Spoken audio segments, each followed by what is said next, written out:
Ngizothanda ukuthi ngikubingelele ngiphinde futhi ngikwamukele khona la kuZimi Live. Uma nje ufuna ukuhlezi updated ngokwenzeka khona la eMzansi, ungakhohlwa ke mbukela ukuthi ke usubscribe kule channel and uphinde phela uclick leyo bell for ama notification. Sengiphinde ngabuya ke futhi mbukeli nendaba ke ithinta Umkhokha. Sibonile ukuthi kushubile kuMkhokha ukuthakatha kwakhe kuMaMzobe kumfake enkingeni njengoba ke phela kugcine kudlule ingane kaNokubonga esikhundleni sengane ke kaMabusi kwaphambana ke lapha amaphenti. Singasho ukuthi mission yakhe uMaMzobe ifailile and siyayibona indaba yakhe uNokubonga yokuphunyelwa isisu ukuthi ke uyazama uMaMzobe ukuthi ke imbambatha akafuni ukuthi ke yaziwe abantu and ngiyathemba ukuthi umbukeli lapho ke ekhaya uyayibuza ukuthi ke ikuphi ukukhohlakala uMaMzobe azoqhubeka kwenze ithini movie yakhe elandelayo. So baveza ukuthi ke mbukeli uMaMzobe uzoxabana noGabisile kanzima kabi ngendaba yakhe yokuphambana kwamaphenti and ke uzogcina emxoshile noGabisile lapha emzini wakhe. uGabisile ke uzobuyela le kubaba wakhe uGumede eyohlala ke khona.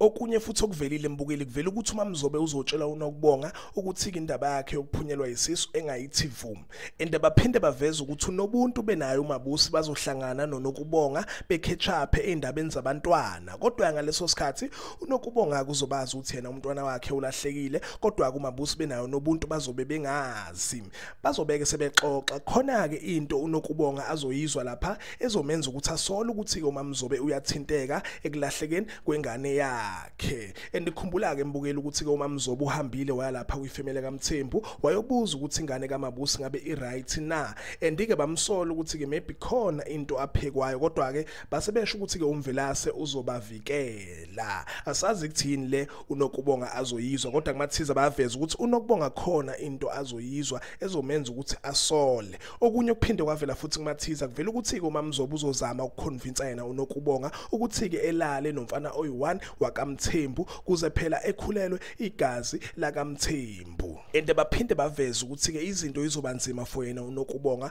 benaye kuMaMzobe ngenxa phela ukuthi uMaMzobe uzobefuna uNokubonga ukuthi ke enze izinto zokukhohlakala. And ke baveza ukuthi uNokubonga uyogcina ke ebuyelele ekhaya kubo kwaMaphalala and uyogcina ke emtshelile ubaba wakhe ukuthi kahlahle kwenzakaleni. So sinjalo ke mbukeli story ke sithinta yena uNokubonga naye ke uMaMzobe. Ngiyophinda ke futhi ngibuye namanye ngamathiza awo Umkhokha sikhulume ngezinto okumele uyilindele lapha kuMkhokha. Cethu ungakhohlwa ke mbukeli ukuthi ke ulike and usubscribe. Hayi ngithi ke nje danke ngiyazibongela.